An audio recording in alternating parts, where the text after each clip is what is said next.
I'm going to let everybody in, guys, because we have 6 waiting now and it is time. Let them in.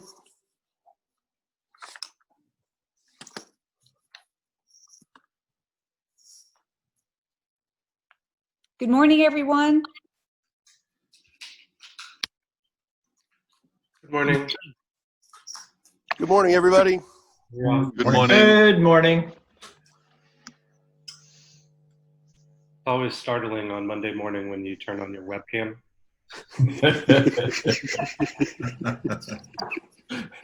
Well put. Especially in this new COVID world. Yeah, this is what I'm working with. Okay.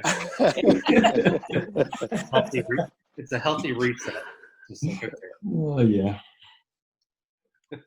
Well, Patrick, you know my husband is bald, right? And I didn't. yeah, he would love to have hair to have to worry about. Oh, yeah. Just saying. So Denise, I'll get ready to get started for when everybody's here. Are we missing anybody at the moment, or what's our attendance looking like? Let me go through a quick attendance list here. So we've got Patrick, Evan, Yako, John, Timothy, Brett, Jordan, Linda, Rajat. So we have a full pool. We are good to go. We have a full pool. Outstanding. Thanks everybody for being timely and attending our digital freight ecosphere governance discussion today. Today is a really memorable day for me.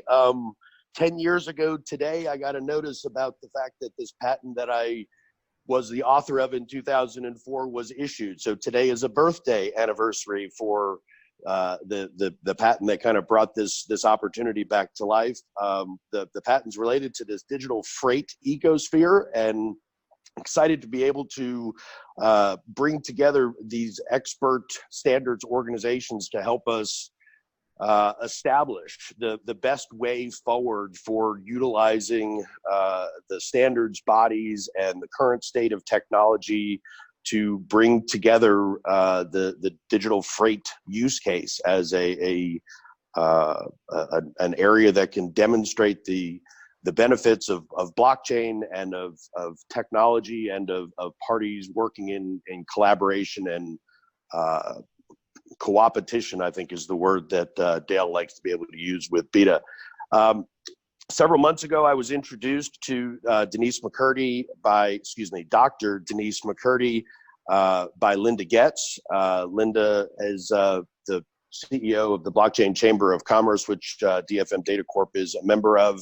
And Linda realized in our discussions and planning that there was great need for expertise and alignment with standards, and knew that Denise was working on her doctorate in governance and standards and had a blockchain and supply chain background. So we had a meeting last year, and I knew immediately that Denise was going to be a pivotal part of working with DFM Data going forward. So I engaged Denise several months ago with the initiative of really leading this digital freight industry towards interoperability, collaboration, and co-opetition by example, by not being overly capitalistic in trying to take advantage of the current growth in this marketplace, but rather to recognize our opportunity and to really advance the technology. So when I hired Denise, I specifically described to her that I wanted her to be able to be a neutral party here. So with that, I introduced Dr. Denise McCurdy. Thank you. Thank you so very much, Michael. So as Michael said, we met through Linda.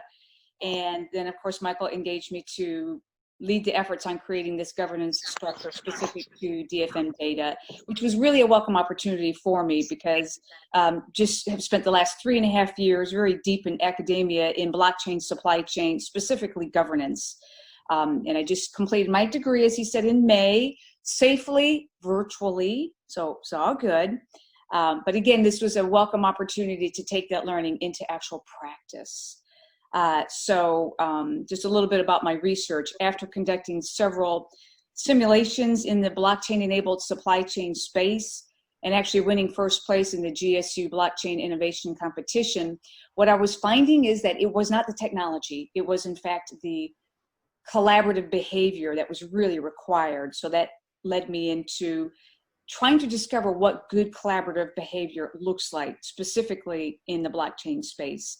That sort of culminated into a blockchain collaborative framework that is based on collaboration from others. So having said all that, absolutely part of today is I've come up with the recommendations for DFM data and would love to have the opportunity to bounce it against you guys and to get your views on this. And then we'll go through the agenda. Okay, so first of all, a huge thank you. As Michael said, it is Monday morning. It is 9 or 6 if you're Kurt. Kurt, thank you for joining early. We really appreciate everybody's time. The purpose of the meeting today is, like I said, to present the DFM data governance structure for discussion. This is going to be two-way, I promise. I'm going to keep everyone tightly facilitated. We want to build a strong foundation from the get-go, and we like to learn from your collective experiences. So you're going to see that we've captured some broad concepts, but again, we need your help to validate it. I am going to be facilitating it together, our time together, and I do plan to follow the agenda. I'm nice, but I'm tenacious, as the team has learned about me.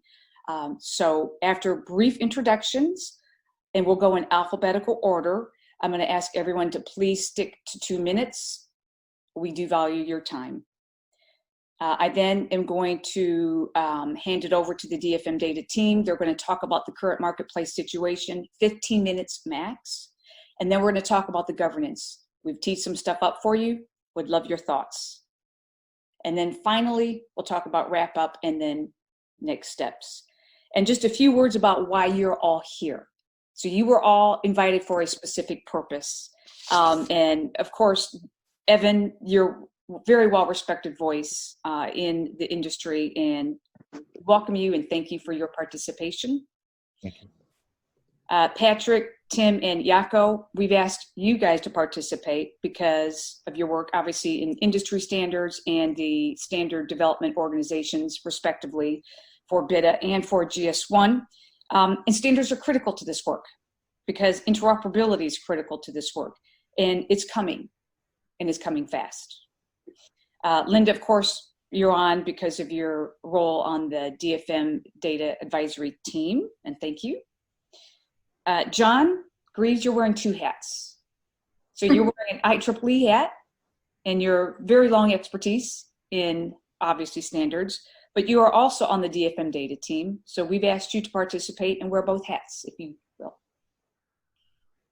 And Jordan and Brett, we've asked you guys because, first of all, you've got excellent expertise in building a very strong governance council. So we're looking for your advice and counsel on that, please. And also because you've expressed an interest in learning more about this particular sector. So love to have that conversation with you. Kurt, of course, because IBM is a critical supplier of the DFM data utility. And finally, last but not least, Rajat. You are here because you represent the DFMs, the digital freight matchers, and your voice is critical because ultimately this utility is actually for the DFMs. So you guys are all very special and a reason why you're here. Okay, so I'm going to then turn it over to all of the participants. Again, if you could just keep a tight 2-minute intro, I would be eternally grateful. And we'll start with Evan. Okay. Thanks, Denise. Evan Armstrong, president of Armstrong & Associates. We're really best known for our market research around third-party logistics. Started getting heavily into DFM, I think, in 16 when we came out with our first DFM report. Always, worked with load boards and things like that and truck stop along the way. And most recently, the last 2 years, I've been an advisor to a company called Parade, which is doing a lot with AI and digital freight matching. But anyway, we're best known for our research, and we just came out with a paper called Digitalization, where we talk about kind of how DFM digital freight brokerage and traditional freight brokerage are all merging now. And, it's an interesting time to be in this space. So we, as you know, we do a lot of research that shows up in other places, and we support a lot of publications. And about 70% of our business is consulting. So we tend to do a lot of consulting around third-party logistics and a lot of different aspects around third-party logistics. So I'll keep it at that. Thank you. Thank you, Evan. And Bitta. Morning, everyone. Patrick Duffy. I've got the honor of knowing almost everyone here. Evan, I don't think we've officially met, but I've been following the work that you guys have been doing at Armstrong Associates since I was at American Shipper before I was at Great Wings. So wonderful to connect with everyone. The president over at Bitta, we have kind of two sides of our organization, really focused on creating the ecosystem that will allow for the acceleration of the adoption of these types of technologies. And then on the other side of the Bitta Standards Council, we're really focused on creating open source and royalty-free data standards that we think will enable blockchain powered commerce. And so I've had a number of deep conversations with a lot of y'all about how we can work together, and as Michael said, leveraging competition to really accelerate that work. So really excited to be here. Thank you. Thank you, Patrick. And Linda. Hey, this is Linda Getz. I thought I was coming after someone else alphabetically, but President and CEO of the Blockchain Chamber of Commerce, and have just been really thankful to know the founder of DFM Data as a friend, as a member of the chamber, and as someone whose integrity I respect highly. And it's been an absolute pleasure to make the connections that I've been able to, and to support the growth not only of his company. Michael, you have purpose, and bringing together the DFM marketplace and doing it in the way that you're proposing to do it, and having standards lead, I think is so important. So thank you for what you're doing, and proud to call you a member of the chamber and a friend. Thank you, Linda. And I should have mentioned that I was going by alphabetical order by firm name. Okay, thanks. Okay, and then next we have, here we go. Okay, Rajat. Thanks. Good morning, everybody. My name is Rajat Rajmundari, one of the co-founders of DexFreight, and know some of you pretty well. Patrick, Dennis, met Michael in Chicago, talked about his patent. Thought it was a pretty wonderful concept. DexFreight is a decentralized logistics market network. And so we're essentially a marketplace built on blockchain technology as underlying infrastructure layer. So we are built for 3PL carriers and shippers. So they come into the platform, exchange information about shipments. So there's a part of a load board as part of freight matching, but that's just one part of the overall workflow that also includes bidding and settlement using smart contracts, as well as tracking and tracing of shipments. We're really known to bring the best of blockchain into the logistics space. You can see that from our blog post and some of the stuff that we've built, including a decentralized financing built on a network called MakerDAO. And so we're really known to bring a lot of blockchain and smart contract concepts into the logistics space. So that's what we're working on. We started our beta early this year, and we're closing our beta with a couple of customers. We've got several carriers and mid-sized brokers actively moving shipments from the marketplace. So very excited to be here. It is a problem. the problem that Michael's going to touch hopefully later in the call. That is a problem to us. So hopefully we'll settle this over time. Thank you. Thank you, Raja. Okay, GS1. I am Jaco Vospa. I work with GS1. We are a global standardization and standards organization. We are a neutral and not-for-profit organization. We work in an open and collaborative fashion, and we work with industry and for industry to deliver the needs to deliver standards for the needs they have. In short, as it says at the bottom, we empower organizations to grow efficiently, sustainably, as well as safely. And we have been helping to transform the way we work and live for close to 50 years. Click for a build if you don't mind, Denise. Mm-hmm. So, there you go. Yeah, so it's been fairly successful, as you can see from the numbers that have just shown up here. And I said half a century, so click once again if you don't mind. So since 1974, you all know the product code and the barcode that goes with it that is scanned at the point of sale in pretty much every single shop all over the world by now. We have transformed the whole retail sector, or we have helped transform the retail sector over these 50 years or so. Since then, we've done the same thing with many other sectors, including, for instance, healthcare, and more recently, if you click another build.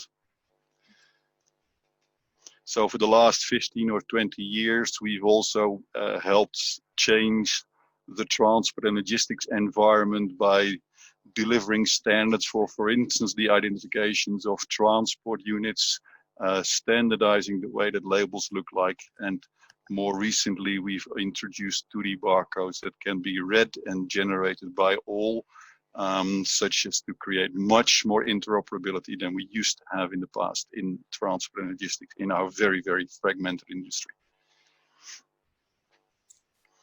Thank you for that, Jaco. And now we have Hedera Hashgraph. Great. I'm Jordan Freed. Nice to meet you all. I'm the SVP of Business Development at Hedera. Hedera is an enterprise-grade public network. We launched we became publicly available in September of 2019, so just last fall. And we've gone to market with a few services that you can see here, and we support individual developers, enterprises, and even some government organizations and NGOs as they work to use the public consensus that Hashgraph offers. We also are really well known for our governance model, which we're excited to share with all of you. We are governed by some of the world's leading and most trusted organizations. You can see their logos here on the right, and those include Google, FIS WorldPay, IBM, Boeing, LG, and the likes. I also have my colleague on the phone as well, and I want him to briefly introduce himself as he serves as our executive director. Brett? Thanks, Jordan. So my role at Hedera Hashgraph is primarily to look after the governance of our network, to work with our council members on that shared mission. It's really the one thing to mention, especially in the context of GS1, Hedera Hashgraph is a public utility. We're a distributed ledger, as Jordan pointed out. We are governed like a nonprofit standard setting organization. My background is from the IT standards world, and we really are operating that way. The company is an LLC. There are important reasons why an LLC worked well for this particular type of really innovative decentralized governance, but we really think of us as operating like a nonprofit. Our council members don't pull profits out of Hedera. But we are a for-profit LLC specifically. But I'm looking forward, I've had a number of good conversations already with Denise about governance, and look forward to seeing how I can help, as well as we can learn how we as a company and as a platform can help DFM data and this vertical market in terms of supporting your use cases with our platform. Thank you, Jordan and Brett. And John. Good morning. John Greaves. Yeah, I've got an IEEE logo on this. It's very nice of Dr. McCurdy to dig it up and put it there. And as you can see, I'm much better looking in truth than I am. That was my pre-George Clooney days. I also chair Insights, which is the International Council for Information Technology Standards Blockchain DLT Committee. I'm at the Secretary of P2418.6, which is Blockchain in Healthcare, IEEE.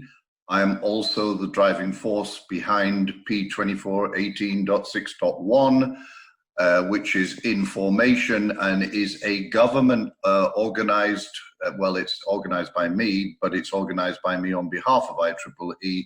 It's a multi-government, multi-agency, UN, EU, Organization African States, blah, blah, blah, cooperative to create a grid of citizen care. To put it mildly, you'll get a full scope in due course. Certainly, Tim Marsh will, because he's actually on the way to becoming involved, and he doesn't even know it until now. So you'll see him fall out the chair in a moment. Thanks, John. I also chair Global Standards Collaboration under the IEEE 2020 Vision Program, and as such have been a recent speaker at an event where we started the ball rolling on collaboration and cooperation towards interoperability and good governance, which is largely speaking why I'm here at the end of the day. The reason we're doing this is for a very simple reason. As recently stated, not on this call, but on many calls, the fragmentation, the splintering of fiefdoms and entities who think that they are the bee's knees in all matters is leading to a lack of momentum. And momentum is fundamental to blockchain adoption. As someone who came through RFID 30-something years ago, our industry was crippled by cottage industries and many people making many things instead of getting on and being a big thing.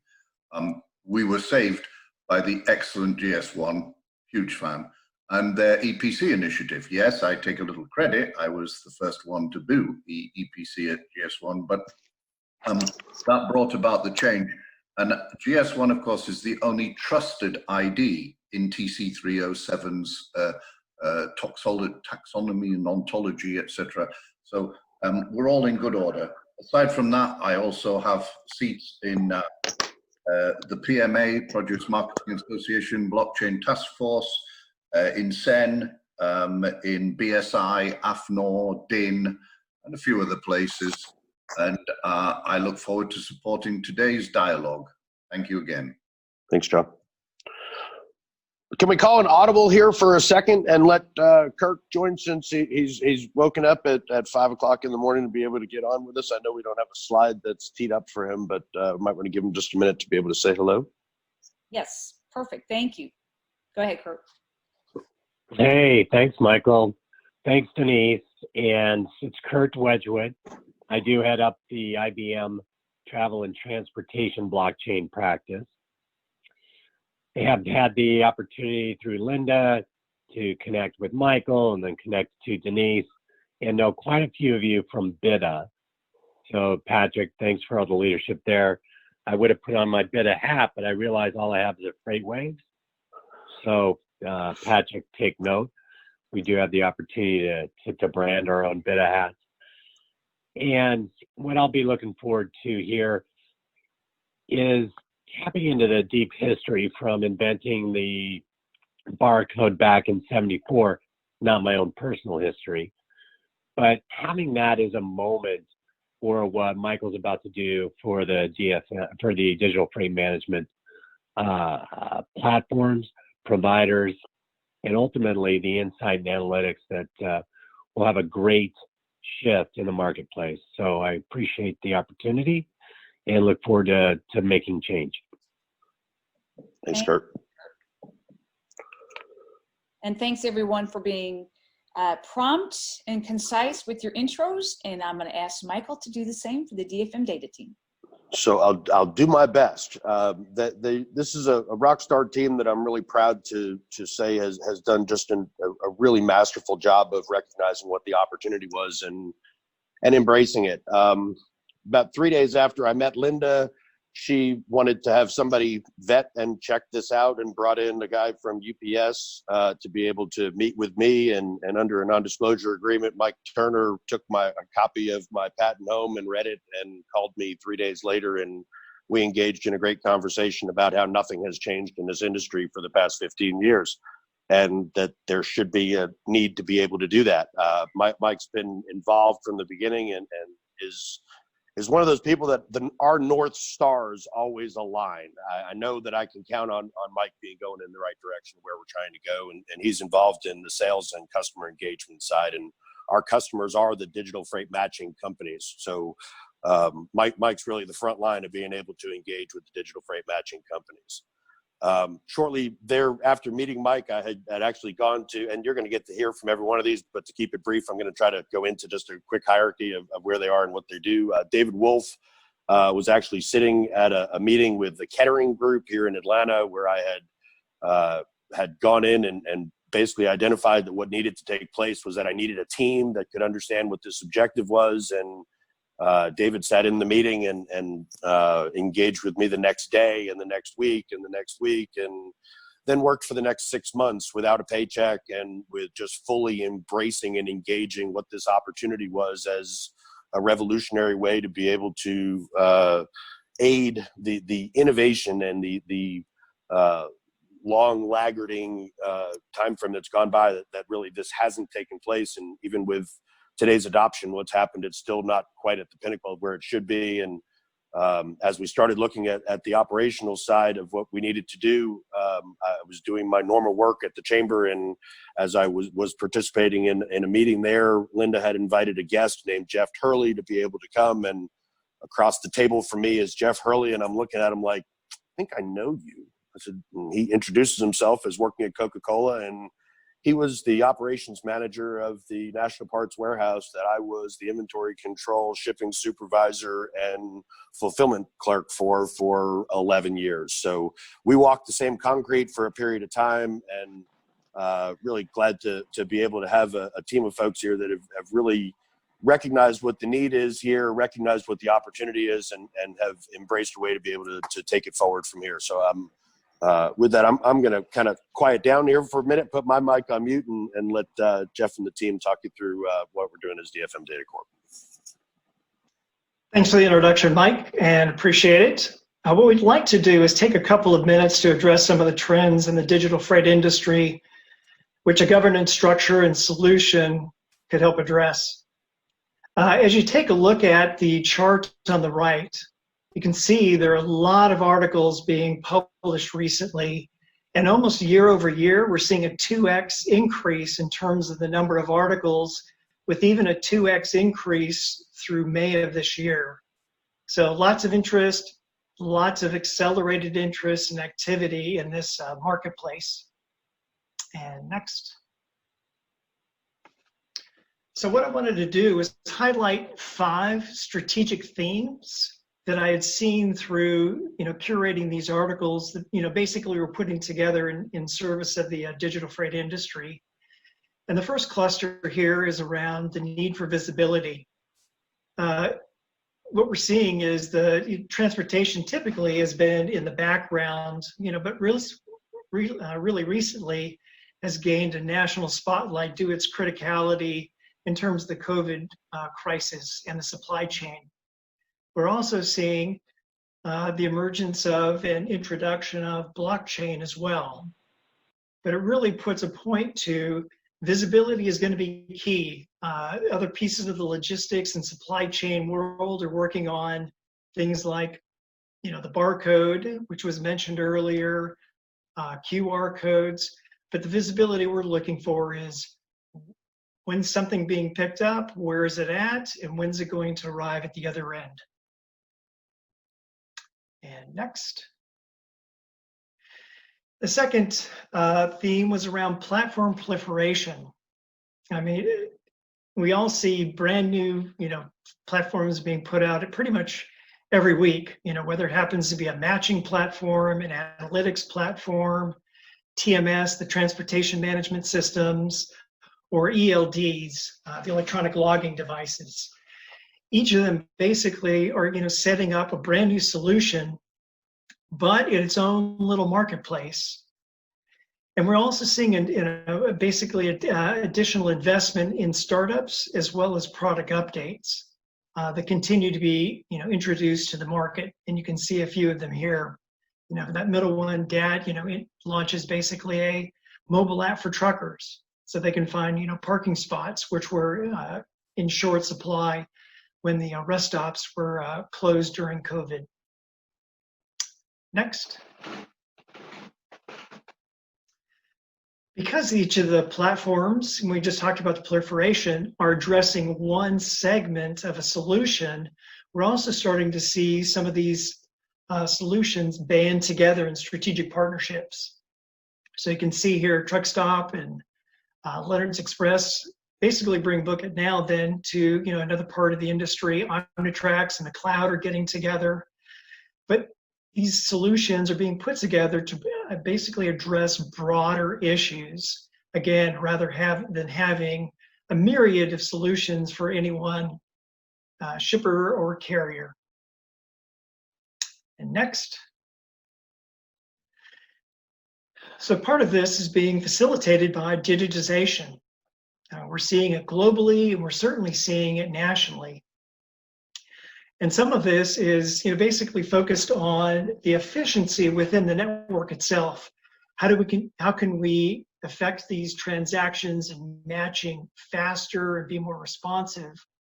But also because of COVID, specifically the carriers and the receivers are looking at, carriers, receivers, and shippers are looking at how can we affect these transactions in a touchless, contactless way due to COVID, and basically they're becoming part of the safety protocols in the industry. And next.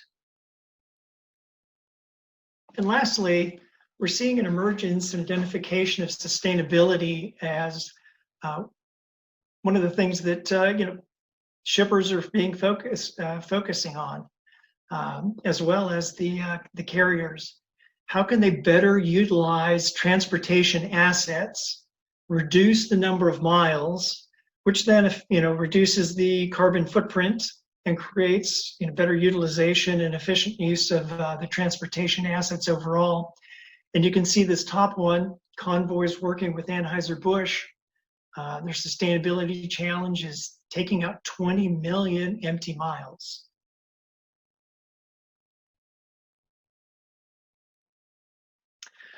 So basically, all of these are, focus on how do we continue to improve the industry? How can we, affect the, not only efficiency, but effectiveness and, benefit shippers, DFMs, carriers, receivers, across the supply chain. And with that, good job, Jeff. Yeah, thank you. Good job. David, are you up next for us? I am up next for us. So kind of picking up where Jeff left off, what he was talking about was sort of a little retrospective of what seems to be important in the industry and how the industry is responding to demand. And back in the end of 2019, it was reported that digital freight made up 11.2 billion of ground transportation spend at about a 1.5% share of the total market. And so obviously there's nowhere to go but up. It's but really it's only 1.5% at the end of the year. Well, and Evan may actually have some new information on that. Yeah, Evan, are you available to comment quickly? It's in our latest report. No, I believe in terms of the domestic transportation management 3PL segment, digital freight brokers are up to somewhere around 3% of the total market share. So it's increasing.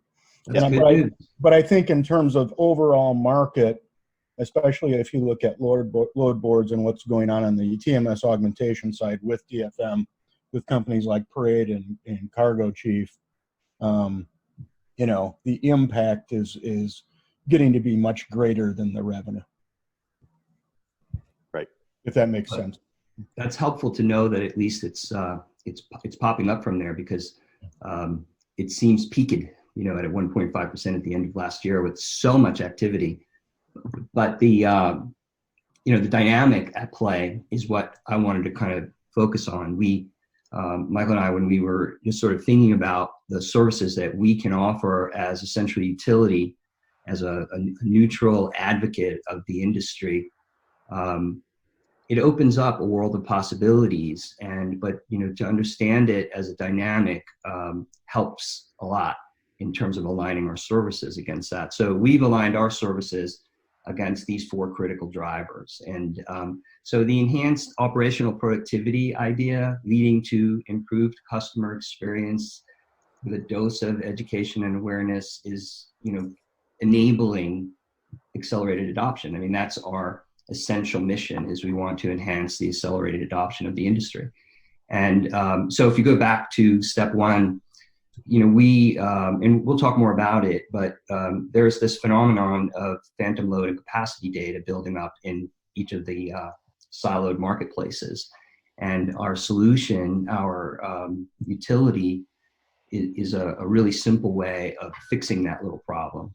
And in turn, fixing that little problem significantly enhances the customer experience. And we've seen in the industry, we've heard many talk about the idea that, they fill their marketplace with tens of thousands of members. And but many of those, maybe most in a lot of cases, are one and done relationships where there's not customer loyalty clicking in. And so it's an area that work has to be done. And we know that the essential service that we're going to provide by putting this interoperability in place between DFMs, in effect, the biggest outward thing that it produces is a better customer experience, because it reduces errors. It reduces the idea that you have to call somebody back and say, I know that truck, you thought it was booked, but it's not. I'm sorry. We're working on it. Stand by, that kind of thing. And they can focus their resources on actual exceptions instead of just misstarts. So we focus on, this. Mike is going to talk about how we actually structured our services.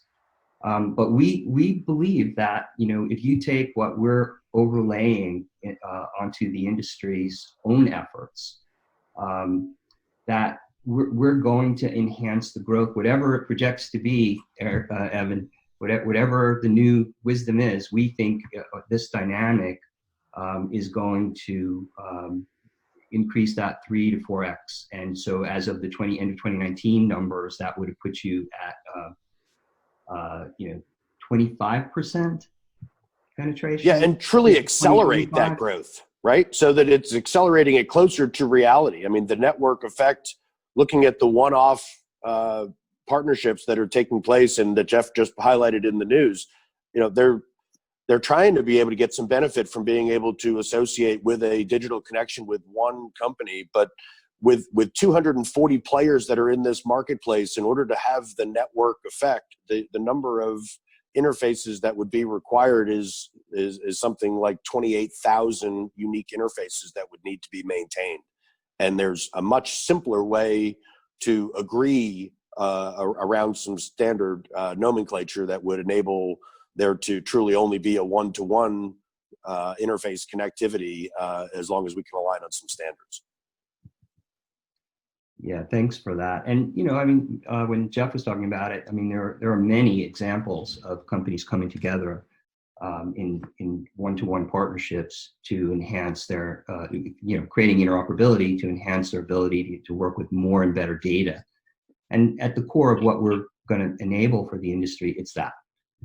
So with that, I'm going to hand it to Mike, and he's going to give you a deeper sense of how our business model functions to leverage these 4 drivers towards growth.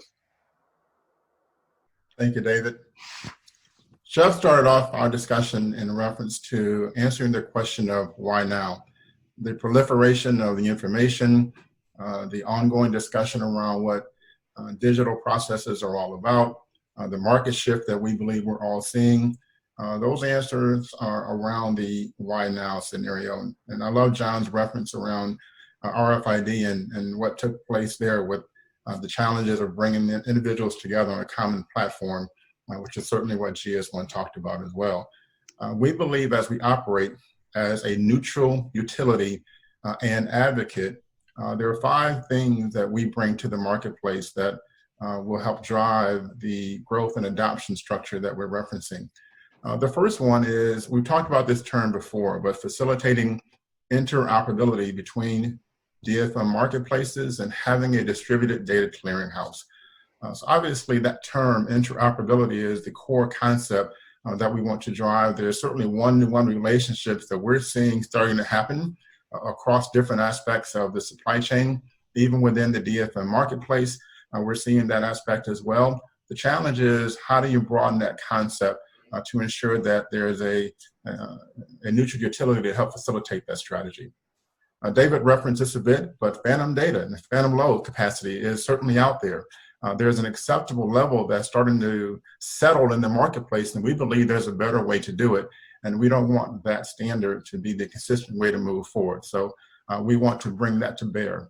Well, and that, just to touch on that real quick, Mike, that acceptable level is the amount of labor that these digital freight matching companies have to be able to hire more people to handle more exceptions when shippers are putting their loads in more than one marketplace, and when carriers are putting their available capacity in more than one marketplace. So there's this mentality at the moment that there's just not a better way, and there is a technical better way to be able to do it. So good point there.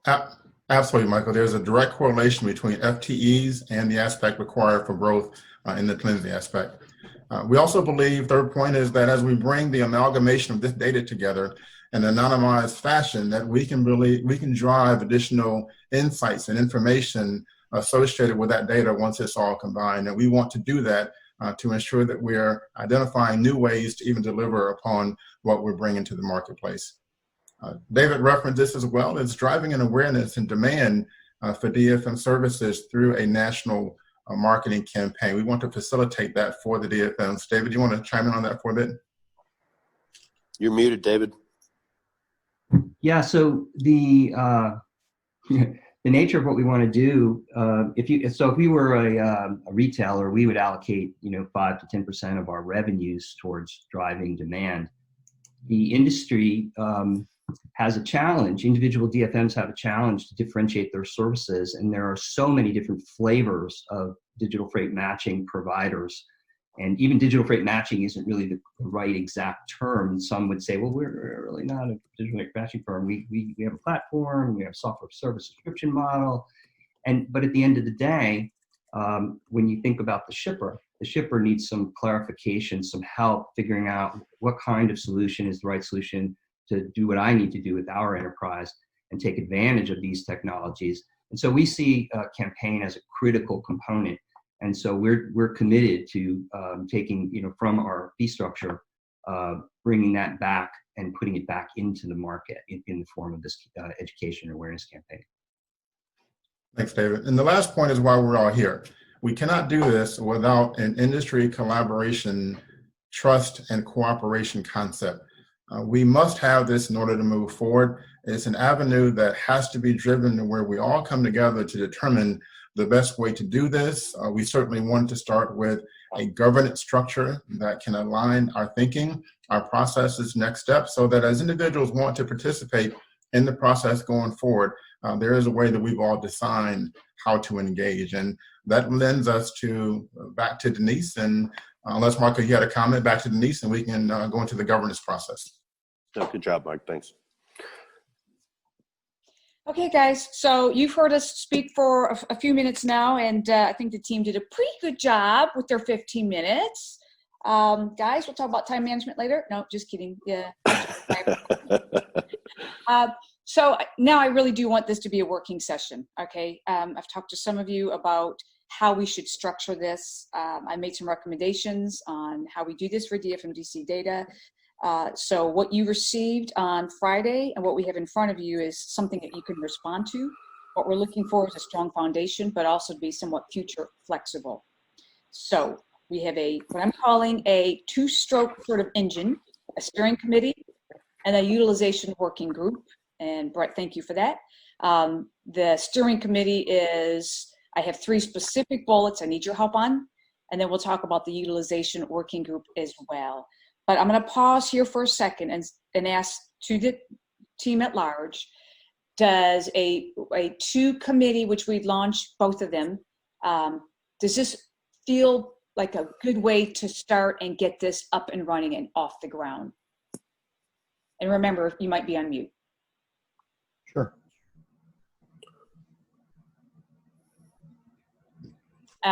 Brett, maybe I could start with you if you don't mind.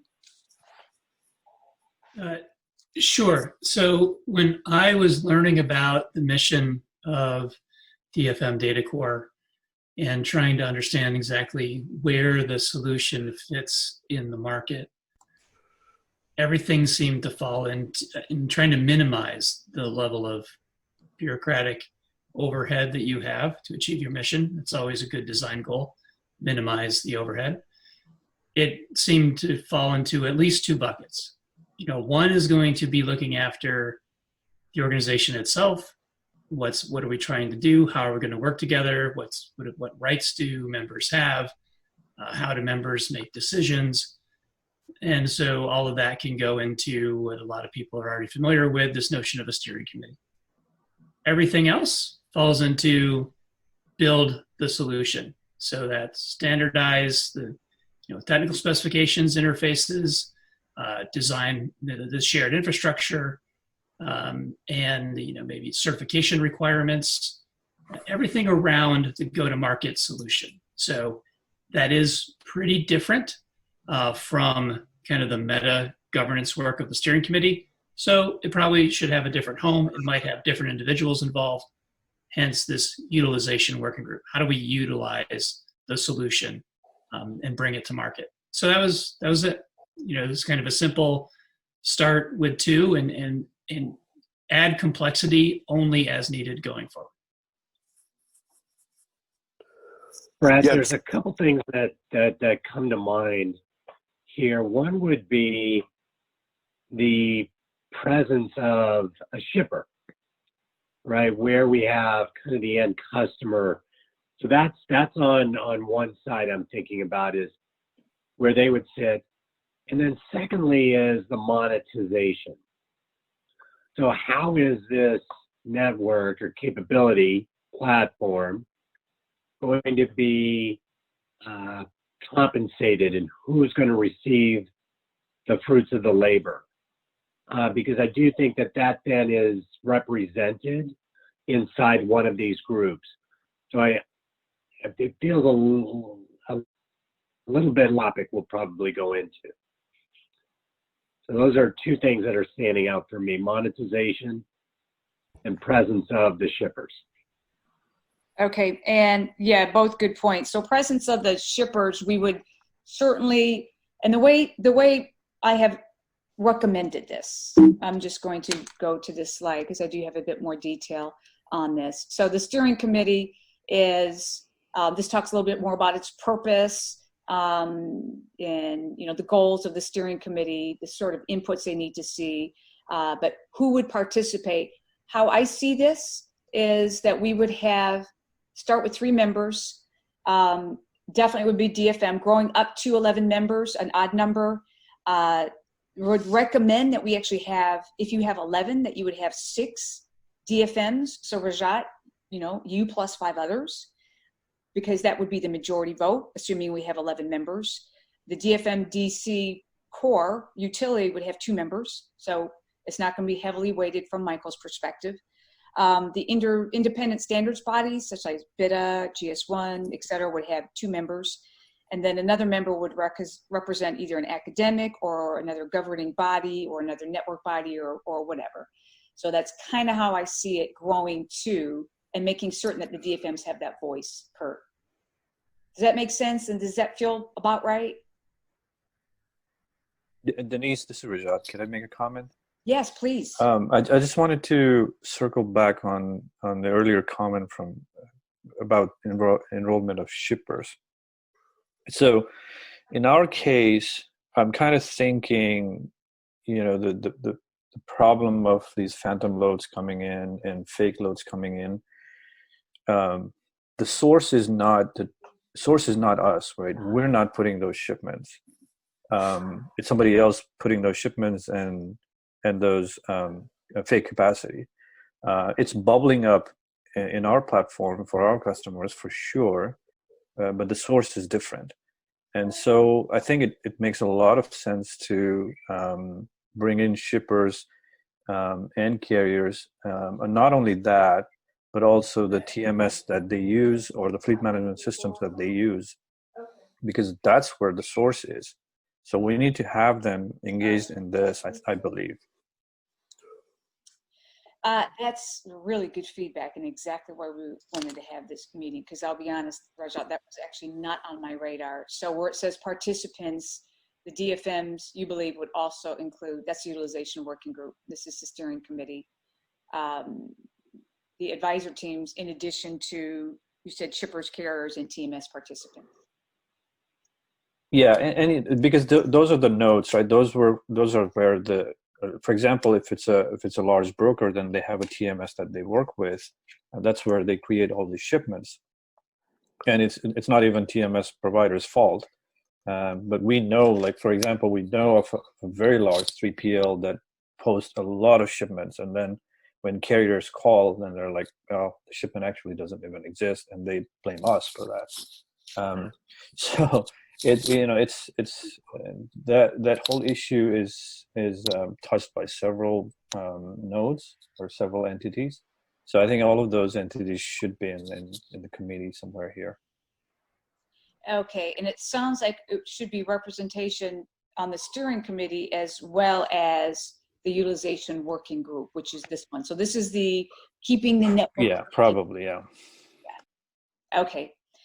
BETA, does that, Patrick, do you think that kind of falls into the alignment of the work that BETA is currently doing in its scope? Or do you think that would be an addition to the scope that have talked about of truly recognizing that the digital freight matching companies end up being the least common denominator for the digitization of the transactions?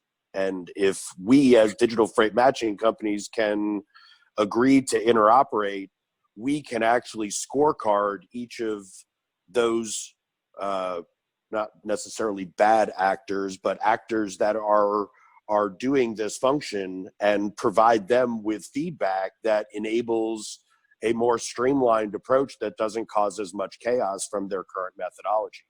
I think we can influence those other industries if we as DFMs can serve in the least common denominator side. But that was the thought up to this point. I'm not saying that that they, shippers and carriers, they're truly interacting with the digital freight matching companies. I would think that the digital freight matching companies don't want me talking to their customers. They want to gain stickiness with their customers, and we want to help them to gain stickiness with their customers by being able to say yes, either with their own marketplace or their digital ability to see a real-time available qualified capacity from another marketplace.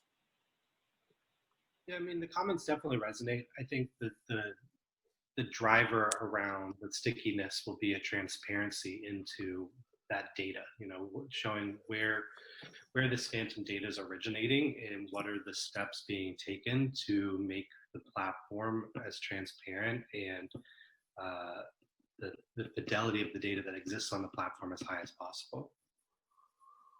Yeah. And FYI, we are planning to launch a survey very soon in the coming few days against industry, shippers, carriers, and brokers to chime in on the causes of and effects of impact of phantom data on their operations and their culture. And then following that, just sort of an endless stream of surveying the industry, shippers, carriers, and brokers to make sure that there's ongoing clarity as everything evolves. Yeah, it's interesting that at the moment we get asked often, how much does this phantom data cost the industry? And if you talk to a guy who's at the desk every day, working loads, and you ask him, hey, how many times a day do you chase a load that ended up not being there? He's going to tell you that it's, multiple times a day. And the digital freight matching companies are going to be promoting the fact that they're getting 100% matches, but they're truly hiring tons of people to be able to facilitate what that matches are, because they're just pulling in as much data as they can, and they don't currently have a way to scorecard where it came from, how good it is it elsewhere in the marketplace, and when it's gone from somewhere else in the market, I don't want to work on it anymore. I don't want to waste one moment of effort working on something that's no longer good. And I kind of look at that as the job of this DFM Data Corp to help facilitate that almost electric current between the digital freight matching companies, that when a match takes place, we can cleanse it from the other spaces so that those phantom capacities and phantom loads just don't even exist anymore. Everybody got to notice that truck, that driver, that trailer, not there anymore. And that can all be done with hashes that make the data invisible. And it's really the first offering that we as DFM Data can bring with our MVE. Michael, I mean, if let me take a kind of devil's advocate here. If we're doing if DFM Data does the data cleansing after a freight matching company like ours receive it, I think then it's too late, because like I said, the source is somewhere else, right? So if we don't clean up the data at the source, then there's nothing much. I think we're in a very late situation. And I'll give you an example what happens with our platform. We get 50,000, 60,000 loads per day from aggregators, and we see 3 or 4 loads of exact same description, but they have separate IDs. So we treat them as a separate trip or separate shipment. But we really don't know if it's, if they're just entering 3 times with a different ID, or they're in truly 3 different shipments. So what impacts us is it's not so much of matching itself, but it also impacts our algorithms. It impacts a lot of things that we do. The algorithm is to, provide recommendation of those shipments to our carriers.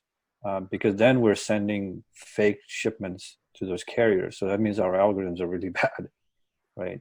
So I agree that the standardized source of a TMS being able to push these loads out into the DFMs is a potential cause of this replication that's taking place, and should be addressed. I mean, yeah. Denise, we should certainly add it to, to the items, for scope discussion as far as the inclusion, especially since they're frankly the other half of the digitization of an EDI transaction currently. Yeah, they're the other ones that know how to push data digitally. But on that topic, it's Jaco from GS1 speaking, and I've worked for over 30 years in logistics by now. In that example that Raj just mentioned, if they send you 4 different EDI transactions with different ID keys to it, I think your only option really is to accept all 4 of them as 4 different. Loads. Exactly. Yeah. Yeah. But the point, I think where the DFM, let's say, Data Corp as an intermediary between all of the different DFMs may help, is if the one load was sent to 4 different DFMs, you could, in the intermediary layer, identify that this very same load has been tendered in 4 DFMs, and that there in fact are 3 phantom loads out there. That's or correct. if they can sort of manage more or less in real time, if one of the DFMs actually makes the match, it can automatically immediately take the other 3 out of the other 3 DFMs, and they don't have to work on it anymore. That's exactly correct. Correct. That's the easiest value add for a consortium of digital freight matching companies to be able to experience. It is literally the simplest maximum gain that can be achieved in without a huge lift by anybody. It's just a first step of collaboration, and it's really why we chose it as the place that we thought we could start with, of making just that cleansing take place at consummation to everybody else that's got that load, and it makes it so everybody's job is easier because of just one piece of anonymized order, basically a replication of the EDI. But there's a couple of tricks that are involved in being able to do that were interesting in the way that we described them, and I think are in a few future slides from where we are, that we're going to go a little further into the detail of that. Yeah, Mike, can I make a comment as well? Oh, go ahead, Raja. Please. Go ahead, Raja. Yeah, sorry. I just wanted to say, I think that comment about from Michael about the consumption of shipments, if DFM Data Core can somehow manage that the shipment has been settled in one DFM or anybody else or anywhere else, then it saves us time not to repeat that same shipment to other carriers. So that would be That's really the helpful. reason. That's exactly it, Raj. You're right on point, sir. That is the exact place where we see as the easiest place for DFMs to be able to play and not be threatened. Just have upside, no downside. Yeah, it's like we always take an example of airline industry where you have multiple front ends like Expedia, Hopper, and all of those guys. But the back end is really, there's only two companies who Right, manage there's two those systems that are out seats, there. right? Amadeus and some other company. So And that's one way that this can happen is, and we've actually had this discussion as a team, and we don't use it as an example because that's a very roll up the market approach. And we don't think that that's appropriate because there's so many different flavors of shippers, so many different flavors of 3PLs, so many different flavors of carriers. There's enough marketplaces that are here to be able to be competitive in each of those spaces if they're categorized. But I mean, it's a lot easier in airlines and shipping industry. Shipping industry also has something very similar. I forgot the name of the company. It's based in New Jersey. But in our space, we're talking about 17,000 brokers and 300 TMS and 500,000 carriers. So the problem is significantly large. And requires a significant effort to be able to solve this problem, but the yield is the differentiator of us growing from 1.5% a year and a half ago to 7% by 2025, or growing from 1.5% a year ago to 25% by 2025. And I really think that that's the customer experience equation of what the customer is looking for, is that real-time digitization. I mean, we're already seeing, even in the contract market, they're identifying now quarterly contracts for bid. And it's this one side's going to squeeze down this way as we become more proficient on this side. It's a squeeze of this marketplace, and the digitization is going to win. It's won every time in every market that it's done it before. And on that note, Michael, I'm just going to pause there for a minute, because you guys are talking about a utility that sounds like it's a recognized requirement. But again, this is going to require some very tight governance. The DFMs, and it's the shippers and carriers and TMF, if they're also involved, have to be able to trust that this is a well-governed utility. I think that is a cornerstone of this particular model. And Kurt, you had mentioned the commercial model monetization. I will say that that is under discussion, and that the commercial model, there is a place and it's open for equity for the ecosystem participants.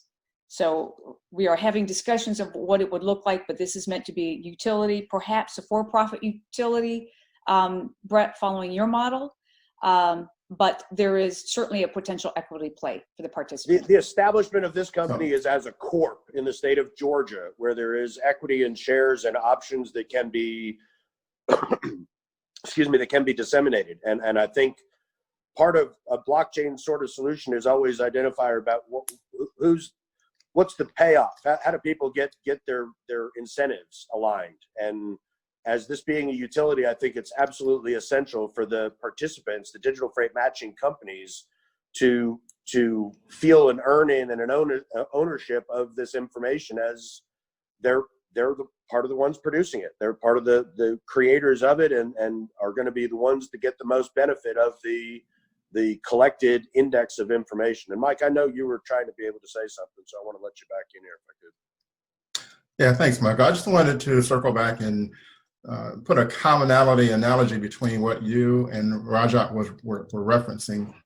And it's interesting how some of these analogies go back a ways and this circle repeats itself. But in my day, I remember when UPS did not have tracking on each individual package, and now of course they move 15, 20 million packages a day, each of which have the individual identifier. Well, certainly through the process, the participants in that prior to could point the finger to each other in reference to who owned what and where the process was in motion, upwards and including where the inventory might be and when they would release it between their own warehouse. The same thing applies here in that as we identify and have that unique identifier process in place, and then we know and participants know that we can uniquely identify that particular load where it has been consummated, then ultimately some of that behavior that is inherent in the marketplace starts to sort itself out, because people then know that they can't do that without somebody else knowing it, and they'll change their behavior over time. You don't have to always go back and say you're wrong and you have a bad product, or you're doing this all wrong, and make themselves look bad. They'll start to manage their own behavior as we bring this to bear, and they know there's a way that the marketplace is solving to an issue they're trying to facilitate or exploit. Good point, Mike. Yeah, good point. Denise, if I may, I want to jump in, and now with this conversation, I'm actually being able to get a picture of what this is, what you're trying to do, and where GS1 might fit in this. So with respect to your recommendations, what I see in terms of a steering committee and a utilization committee, I think that's fine. I might personally want to see more strategic components within the steering committee, and I think broad industry participation in the committee is going to be essential to give legitimacy to your effort here. You cannot afford probably to have small providers feel like they're left out because only the bigger, more powerful providers can participate in the committee. On the end, I would also see the steering committee not so much doing the tactical work, but prioritizing on what those things are that need to be solved, and then delegating that to the utilization committee. And that committee could potentially be much broader, with sub-teams and subgroups of people who have capacity to kind of work on some of these problems. And of course, the message you send is critical. Getting people, giving them the right incentive to come and work on this, as opposed to working on their day-to-day things is where you'll have to, I guess, maybe focus some time. What are these actual benefits and earnings and savings? How many of these phantom loads will you eventually eliminate, resulting in what level of gain productivity? I mean, that's the kind of stuff that's going to be necessary, I think, to get the CEO or president of one of these entities to say, yeah, let's designate some of Tim's time to go do this. Because we're all going to benefit from that perspective. Then one thing on GS1. So what Jaco and I need to do is to figure out, do we belong here? So certainly we think you can benefit from our standards being utilized. They're integral to transport and logistics today, and there's numerous initiatives that we're involved with around the world related to T&L that GS1 has a part to play in, and those users benefit from that. But what Jaco and I have to do strategically is make sure we avoid the perception, and certainly not, hopefully not the reality, that we are directly collaborating at our global level with a proprietary solution provider. So I don't quite understand yet fully the business model and where the patent comes in that you referenced earlier in terms of what I can see on your website. However, that doesn't mean that GS1 wouldn't participate. What typically happens in those scenarios is one of our member organizations participates. So Jaco didn't mention this, but or maybe he did. We have over 114 member organizations located around the world. Jaco and I are at the global level, so we work across borders. The member organizations are the boots on the ground services of GS1 standards. in the countries that we work in, and they're the ones that bring industry to our standards process, our global standards process that's in place that we've been using for almost 50 years. So what Jaco and I will do is try to make some sense of this and see, okay, if it is for us to play at the global level, do we have the bandwidth? And then if not, and we still believe it's necessary or beneficial to this consortium for GS1 to have some preference, really just to prevent from reinventing what already exists. That's really the main thing. And if there are gaps in our standards, we would want to work with you to help try to fulfill those, if it makes sense that they belong within a GS1 construct of identification, data sharing, and governance of data models, for example. So we'll do that. This came through to us through our GS1 US organization. The US organization does not have a TNL sector focus, unfortunately. We do in many other countries and many other member organizations, but this GS1 US would be the most logical participant here. If there was, as Jaco and I were speaking earlier this morning, if there was potentially a sector of focus, say like food or apparel, within what you're trying to do with industry, that could help us, because then an organization like the US could prioritize this and make sure that the support is there, because it will directly not only benefit TNL as a whole, as a sector, but the sector within, say it's food or apparel or general merchandise or luxury goods, for example. So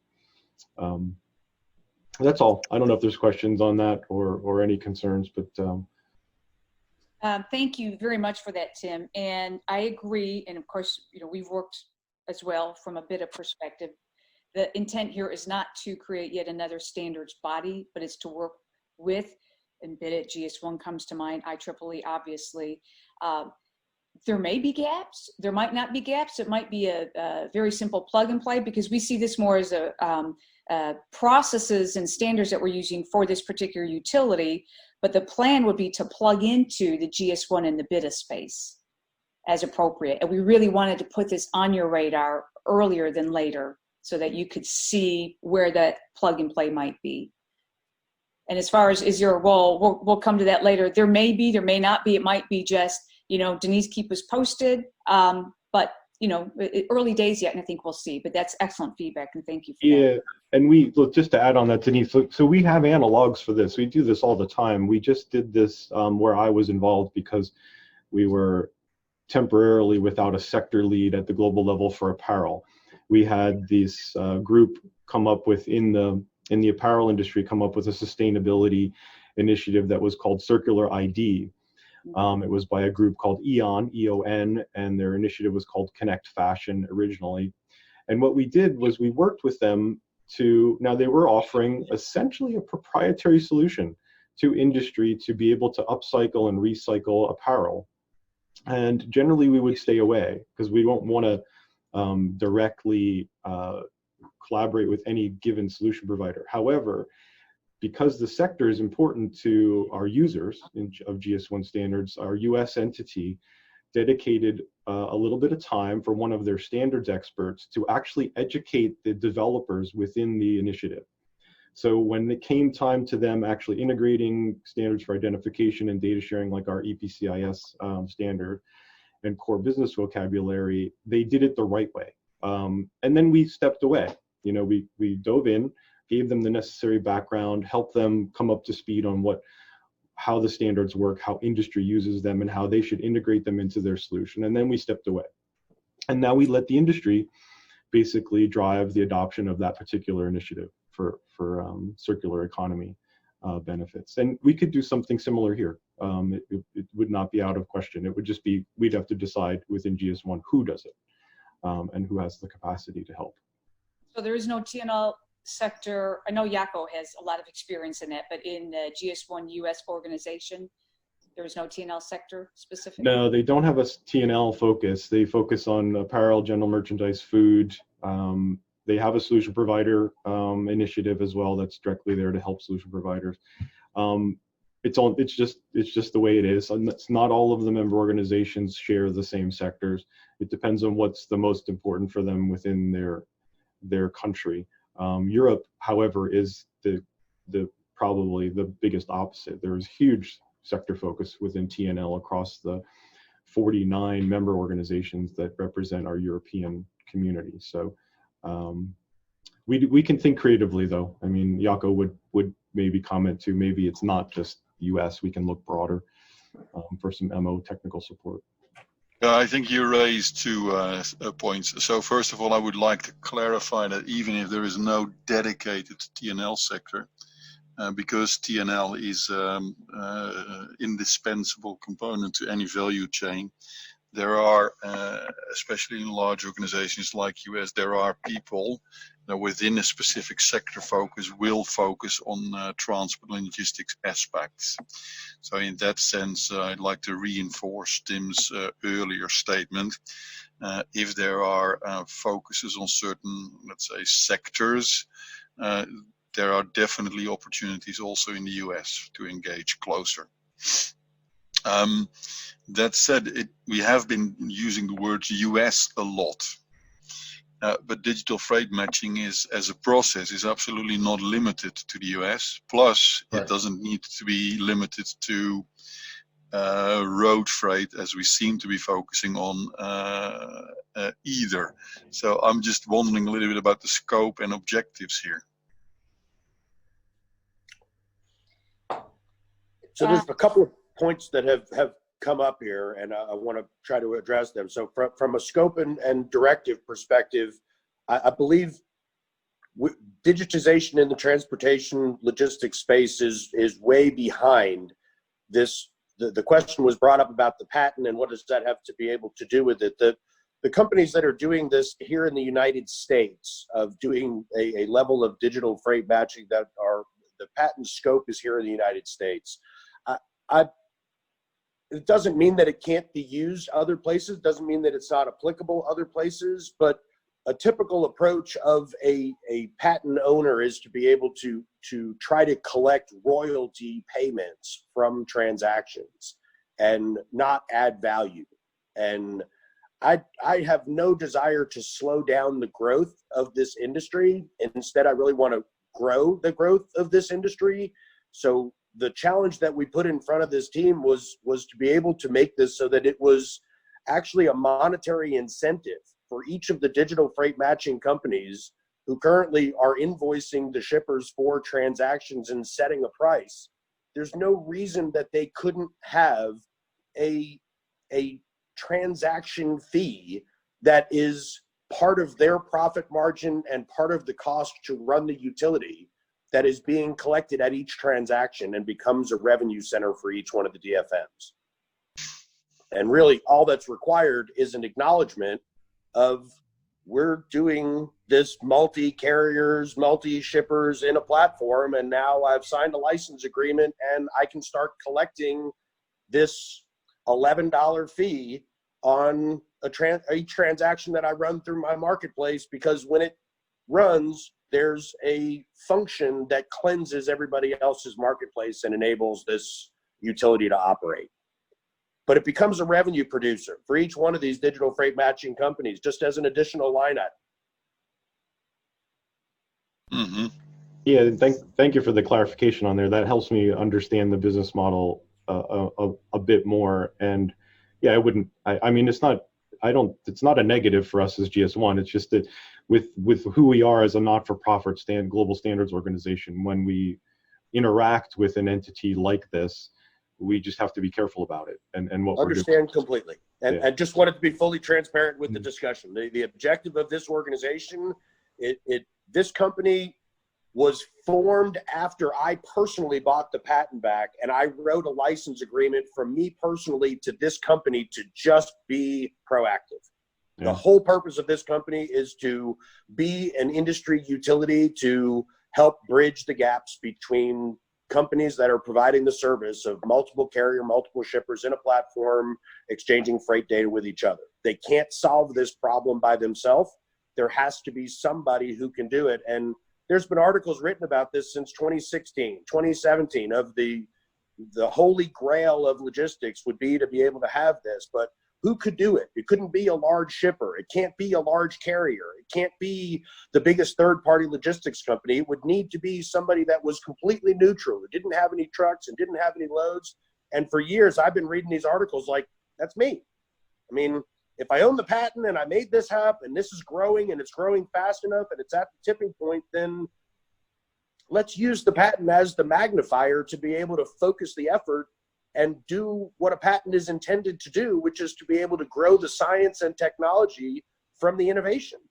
And I can't take over the whole market. I don't want to take over the whole market. I don't want to do the transactions of it. But if I can help every digital freight matching company grow 3x over what their most aggressive plan is right now over the next 5 years, I don't know how they don't win. Mm-hmm. And I think the beauty, I'd like to speak into this for a quick minute, because I've been speaking with Michael about this from the time even before he got his patent back.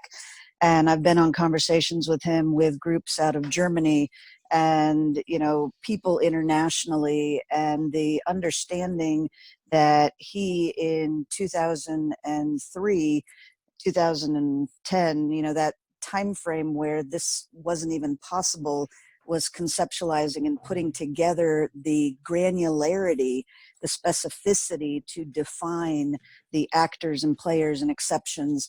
This isn't just a US-based solution, and Michael's intention isn't to monopolize it. It's to say, hey, this is a better way to do business together, and let's exponentially bring that value add globally. And just the environmental factors that are positive outcomes of this type of collaboration are huge. And the team from Lufthansa, which was looking at something similar for Germany, you know, they're looking at a 30% reduction of carbon emissions just from taking these empty trucks off the road because of the efficiency of matching that's possible. We have something that can have global impact, and it needs to have strong global standards. And Michael's patent embodies many of the considerations that should be taken to make sure that all of the little pieces of information are identified appropriately throughout the value chain. And so I say that to you know, call in the collaborative nature of GS1, and to say, I, leading the Blockchain Chamber of Commerce, see this as a really strong international effort, not just a US-based or Michael Darden's patent-based effort. But with all that being said, the minimum viable ecosystems of being able to deploy these can take place in several ways. And we've had some conversations with things like a food area where there's companies that are handling food grade product, and they would want to be able to come together in that sort of these digital freight matching companies have this level of service that they provide for this sort of grocery industry. But we've also heard from some states where there's a whole state that has some, 15 digital freight matching companies that are in there, and they could all work together within that state and could facilitate a consortium of collaboration as the starting point of their minimum viable ecosystem. But it was always focused on, and this just goes back to the point of what we were saying before, we don't want to leave the little guys out. There's 240 of these companies, and frankly, the top 15 of the companies that are in this space, I haven't reached out for. I mean, I've had intros to 3 of them, and I've spoken to them about what we're doing so that they have an awareness for when I want them to come join, but it's too soon. We need to get 25 of the middle level players that have capability with technology to be able to spin these things up, and then we can onboard a couple of big players. But if you start with the big players, it just gets really out of kilter really quickly. We need good governance and good adoption and a good flow and a good story. And there's an ability for every one of these companies to just start collecting more money on every transaction that they do. The sale becomes pretty easy when it's, hey, do you want to make, how many transactions did you do last year? If you made $5.50 more on every one of those transactions last year, how would that impact your income? Would you like to have it this year? And Michael, I'm just going to pause there because first of all, it's been an excellent conversation. I'd like to hear from Jordan and Brett. if you guys don't mind. In what regard? In what? So first of all, what are your thoughts? I believe what I heard was my key takeaway was the two group model seems to make sense. Then I've heard from others saying include others, the shippers, carriers, or small guys. Include the source of duplication into the scope, and make sure you align at the front end with the BIDAs and the GS1 so that you're not having to correct things later. I'm hearing that loud and clear. Is there anything from I guess both from the governing council perspective, but also Brett and Jordan, what you guys seeing as happening in this space and driving transactions on Hedera Hashgraph? How do you see this working, if at all? Let me take the front part of that and then turn it over to Jordan to talk about the use case. So on the governance side, the other thing I heard was make sure that steering committee has strategic planning in its charter. Yes. So otherwise, validation that this is enough to get started with. And when you build your organization, you're also going to, one of the things the steering committee will do is decide membership criteria. So there was a good conversation about, big companies versus small companies and when. So that should is a task that should just be given to the steering committee to sort out. In terms of lessons from the governing council perspective, yeah, it is getting the right stakeholders. So at Hedera Hashgraph, we spent a lot of time thinking about what industries we wanted represented, what global geographies we wanted represented, and we think of it that way. We think of the multi-stakeholder deliberative body that makes all those decisions for our platform as, the better decisions come from making sure that everyone, the important use cases, the important demand side of the market is being heard when we make a decision. So again, you can give that to the steering committee. Who do you need to be a part of it to ensure that the real market requirements are represented in your decisions? Because you want people contributing to these decisions who are then going to go and make this end-to-end value proposition work by creating the demand for it. So you want to focus on demand side. You're going to need supply side as well, because you have to, build end to end. But I find that with these initiatives, it's always easier to get supply side representation. So you usually have to focus more on ensuring you've got demand side representation. But that's it that's all I have to say in terms of adding to the conversation around how to get organized and get started. But I'll turn it over to Jordan to speak to the use case and how Hedera Hashgraph might help here. Thank you.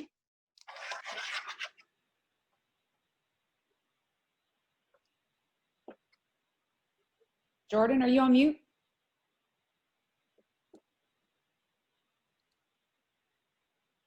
Jordan? I see him, Brett, but it looks like he's muted. Yeah, maybe he stepped away. He might have stepped away. Okay. All right, I'll just... Yeah, in essence, we do have supply chain use cases already, building on our network, and that's how we see ourselves fitting into all of this. I think Jordan's now back. Oh, he'll be back in 3 minutes. So that I'll let him speak more to the use case and how we fit into a supply chain use case. But think of us as a platform that we think everything that's been discussed here could be built upon. And we have the speed and reliability to support these use cases. I heard a lot of people talking about trust.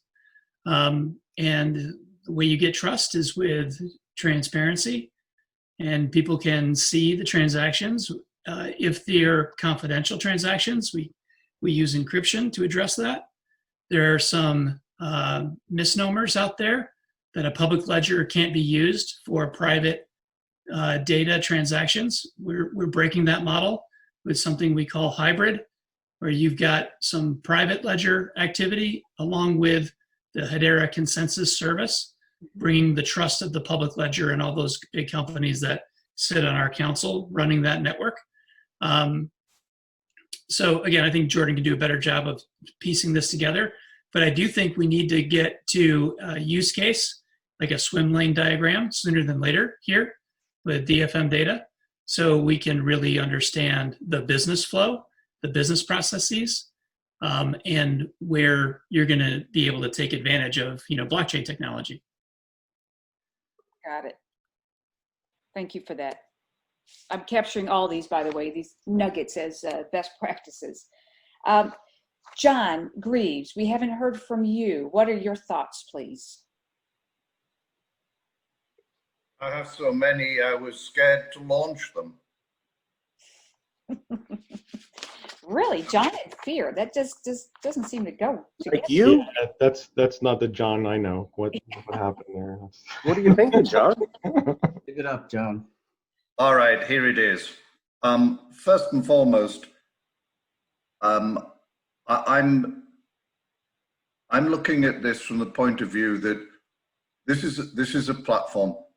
If anyone on this call does not understand the green lure of digital freight matching, then they shouldn't be on this call. The United States has the most incompetent supply chain on the planet Earth. It can afford to do it because it allows things like diversion. It allows things like just dump the damn thing in a hole in the ground because we've got plenty of holes in the ground left, or just put it on a barge out in New York and put it in the ocean. We run more empty miles than anyone else. Although we have incredible EDI systems and SSCCs and SSN and GLN and data, unfortunately, they're actually a facilitator of that same incompetence, because what they do is they smooth out the errors to make them look like there was some kind of magic that came along. So I am a huge follower and wanter, desirer of digital freight operations. I believe that one of the best things that could be done would be to find a friendly regulator in a state that does value green, that does understand burning diesel on empty miles is not the coolest thing to have as an advert for your place anymore, that would allow interstate licensing so that trailers that are licensed in Georgia can pick up in Tennessee, and that tractors don't need to run empty miles to get back to their licensed zones. By doing that, I believe we would complete the circle here. And it is interesting, Dr. McCurdy put together a governance body that allows for the involvement of a .gov person and a .aca, as it were, edu. And I keep looking and I keep looking and I keep going, Arkansas. Now, why Arkansas? First of all, because the University of Arkansas has an outstanding blockchain center of excellence at the Sam Walton Center. Secondly, because Arkansas is a trucking crossroads, as it were, strange as it may seem. Third, because you know who is in Arkansas. And I bet you, given a green ticket flyer on the front of this program, they'd be at the table in about 15 minutes flat, because they are anxious to ensure that they don't look like Amazon, burn a gallon of gas to deliver a $5 bottle of something, and they would use it very positively. So I'm also of a mind that some portions of this, I'm not clear yet, I'm going to have to think about this, even though I've done zillions of hours of thought on this. I'm not clear yet on what standards should be invoked. There are a number of existing standards. I have a great feeling that in order to trigger a load, if we go with, say, SSCCs, if we go with a beta format, it doesn't really matter, but how will we populate the instigated DFM model using what as a standard? So if you want to play, you must play by using X. X is your ID, X is your contract, X is your vehicle, X is your product, X is your carton count per pallet, X is, you know, there's a whole scope in there that has to be done as well. What if you call forward in a digital freight matching for 137 pallets? Okay, cool. And you declare the weight and you declare everything else. And what it boils down to is it's 2 1/3 trailers.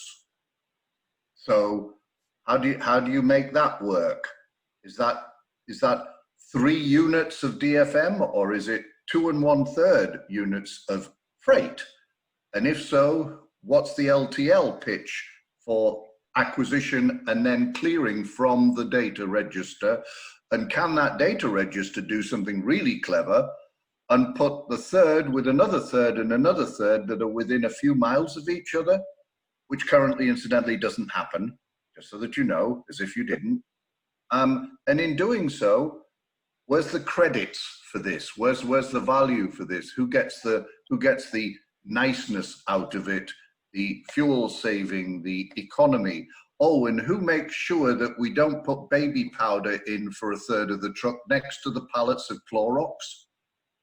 So we need product identity inside the framework so that we don't look at mixed loads that don't mix. Yeah, you're going to say, oh no, you know, the guy on the loading dock does that, or oh no, the truck driver won't allow you to put Clorox in with baby powder. Are you kidding me? Yep. He's too busy dreaming about the next truck stop babe down in Tennessee. So that's not going to happen. So we also have to take on then, to Dr. McCurdy's model here, we have to take on some social liabilities in this model. We have to take on some regulatory accomplishments, and we have to take on some actions on behalf of the third party who is not all that clever. I could speak for quite a while longer, but I'm not going to, because I'm starting to run a bit of vagueness here. I think I know where I know where it's going. It's going good. I know the structure looks right. I know the outcome is positive. I know we need to get it done, but I'd more likely want to see Michael Darden and maybe one of his team, maybe Mike and Michael and Dr. McCurdy and GS1 go down and talk to Arkansas, get the Secretary of Commerce, the Secretary of Transportation for the state of Arkansas, pull up, oh, incidentally, in case you didn't know, I think someone at GS1 might know someone at Walmart. Could be. And pull up that person. And just to remind you, that is how RFID got started. There was nothing until we went to Arkansas. And that's a good point, John. I'm gonna, because I've been writing fast and furiously, including the consider social liability and the regulatory accountability, which I do not have. I've sort of hinted at it. So if you don't mind, just in the interest of time, I'm going to stop you there, but I have been taking furious notes here. I see. So you wake up Hydra, the many-headed monster, and then you want him to go back to sleep. That's fine. That's okay. Goodbye. Right. I'm done. Oh, I never think so, John, we actually do have some info to share with you that may help clarify a little bit that I think is the next couple of slides here. So I thank you very much for your commentary. It was I could tell there's still a lot of items on your bulletized list that's there. So we'll circle back. Ron can talk about all that too. We should get with you and talk about and guys, in the interest of time, because again, I promised we would keep this to 2 hours, and we will. So we have 20 minutes left, and I'm going to ask now, Jeff, if you could just give us a brief overview, and then I'm going to wrap up with next steps. You're on mute, Jeff. Thank you. So we wanted to share with you some of the milestone steps laid out in Michael's patent that was issued in 2010. And as Michael mentioned, he has licensed these rights for the patent to DFMDC to bring the solution to market. So if you would, Denise, flip. So these are the primary and major milestones of a transport order. Hold, which means the order is not set yet. It's been posted, pre-booked. The carrier has responded. It's booked. Transport order is en route. It's arrived via a geofence trigger. It's been delivered, invoiced is quoted, and then finally completed. Now, what hasn't been disclosed in the patent are the individual steps in between that. And so we'll quickly pass through those, but that's the next level of detail within each one of these major steps. So you'll see there's lots of exceptions potentially that go along with these primary steps. Posted, pending, tender, pre-book carrier. And if you hold here just a second, Denise, so if we take a look at the data required as a solution to take care of phantom load capacity, we really only need 5 steps. And that's the data from the 5 steps. And that is booked when there's a confirmed deal between the carrier and the shipper, book confirmation, and then if you'll flip to en route. So the load is en route. We get status updates as the carrier is en route to the location. And then so Jeff, I just want to be clear real quick. If you go back up one slide, the step 42, the booked arrived, that's actually the step that we capture, not the booking confirmation. To do the cleansing, it's booked, then the fact that the actual equipment has arrived. That's the first 2 steps. Got it.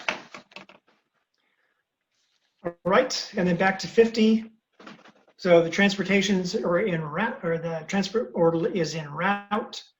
We're getting status updates either from GPS or the electronic logging device.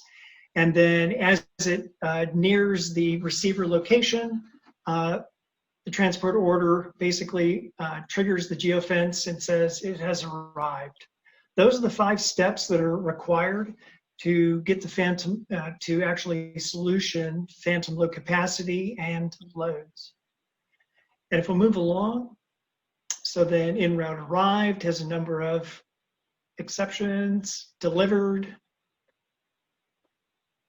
invoice created as quoted, invoicing, and then either completed or potentially at the tail end of this, you'll see canceled.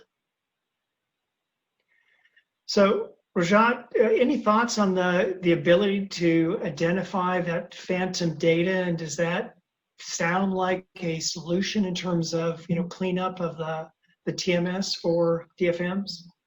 Yeah, so we keep track of all these milestones in our database for all the shipments that are processed with us. We don't. What we don't have is in our database is the details within the milestones that you're showing. For example, in milestone 90, you have 90, 91, and all of that. We can, however, do it. That's not a problem. We will need to have some kind of step identifier for this, like a unique identifier. And however the committee working group decides that, okay, these 3 steps or 3 milestones or 4 milestones are required to say a shipment has been cleared, right. We can obviously send that data out to the DFM data core, saying that that the shipment should not appear in any other marketplace anymore. Right. And we can go clean it up with the other DFMs. And yeah. beyond this, we've also detailed out the information data elements required for each one of these steps as well. And that's been done separately. Yeah, we do. So we do use smart contract and using rootstock, where we hash out all these milestones. but we do. So Hedera mentioned kind of a hybrid model. We follow that hybrid model. We store all these information, kind of user-friendly information in our cloud, and then all these are hashed out in the blockchain, in the public in the blockchain, which is, we use Rootstock, which is sidechain of Bitcoin. So we can, we're in a very good position because we're still a very new company to do any kind of modifications that is required if we move this initiative forward. And that's why we talked with Beta a long time ago, and we implemented their latitude longitude definition in our platform right away, because we're new, we're still playing with all these, we can still make changes to the code, and that's another issue that you'll experience when we go and talk with some of the older companies. That's a separate conversation. Well, and I think the intent, Michael, you can correct me if I'm wrong, but the intent is to, basically this provides a translation layer from what you currently have to the standardized, blockchain hash that everybody participates in. Yeah, and I think Beta has, and Patrick may chime in here, but I think Beta has been working on some definition names for these milestones. I'm not sure. Well, and again, this is the reason for the invitation for everybody that's on the call, right? Is because we don't want to recreate the wheel. The work that's been done already from my patent's work, as well as from everybody's work here, let's put the cards on the table and make a good use case out of what the opportunity is, and not spin our wheels with more delays that are really not necessary. The tech is not the problem. And that, Rajat, was really the next question, was how these steps align with the work the standard bodies are doing. Yeah, I have not followed up with Beta's standard related to this. I would love to. So the last one we did was the location standards. If it's available, we'll be happy to take a look, and then if we need to make any changes to because the problem is we have to go and make changes to the database schema, and that creates a whole lot of issues. So we've actually architected a different approach to be able to do this.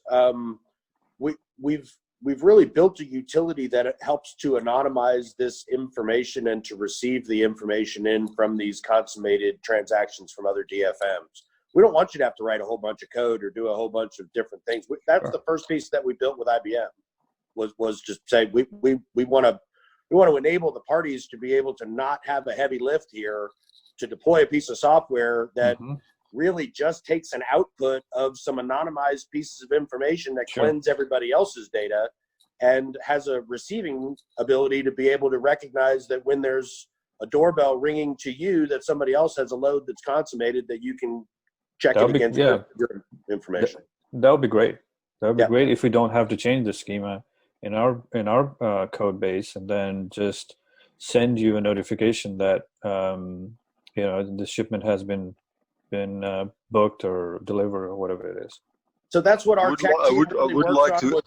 I'm sorry, I would like to issue a word of caution, if I may. GS1, Jacob Vorspa speaking.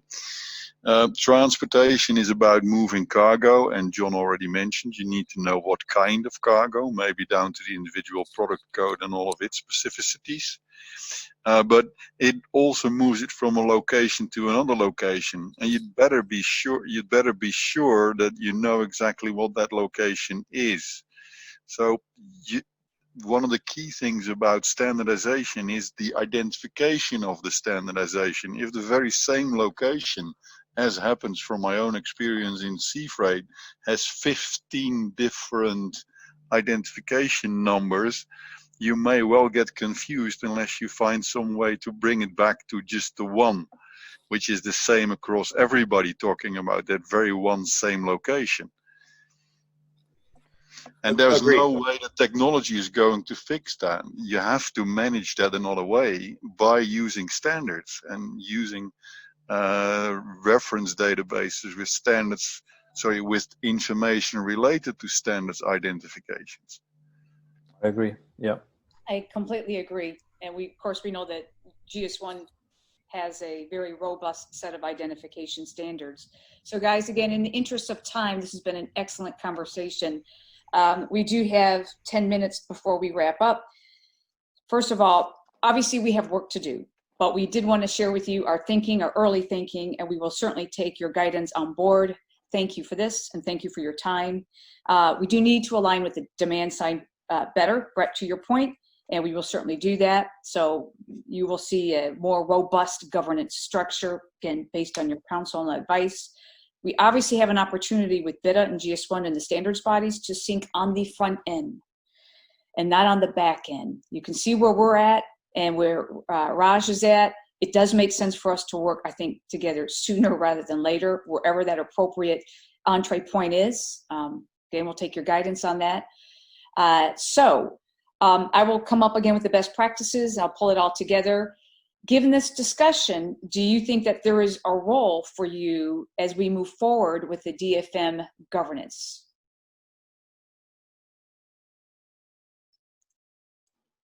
Yeah, the answer is yes. But the devil is in the detail. Fair enough. So, Raj, definitely yes from you with more detail from a DFM perspective. GS1, anything else, Tim, other than the conversation that we had? Sounded like it was potentially yes, but you needed to do more investigation.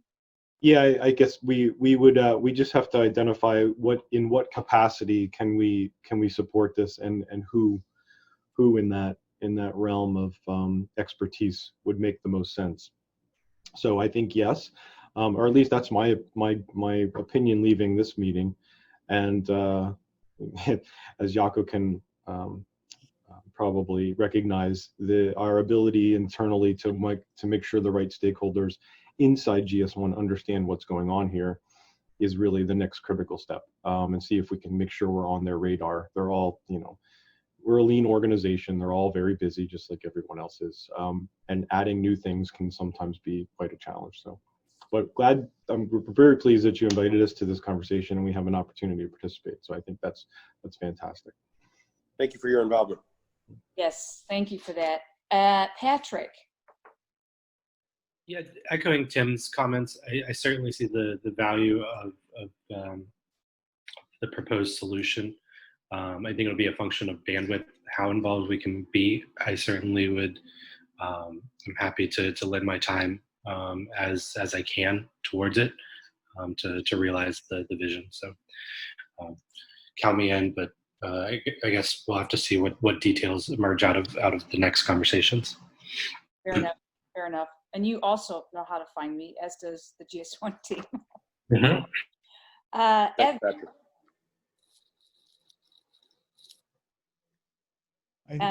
Do we still have Evan? He might have. He did. Yeah. So I'm still learning, I guess. So I'd like to continue participating from a learning standpoint. I'm still got to figure out what the value is and what the value is for DFMs. I understand the phantom loan value.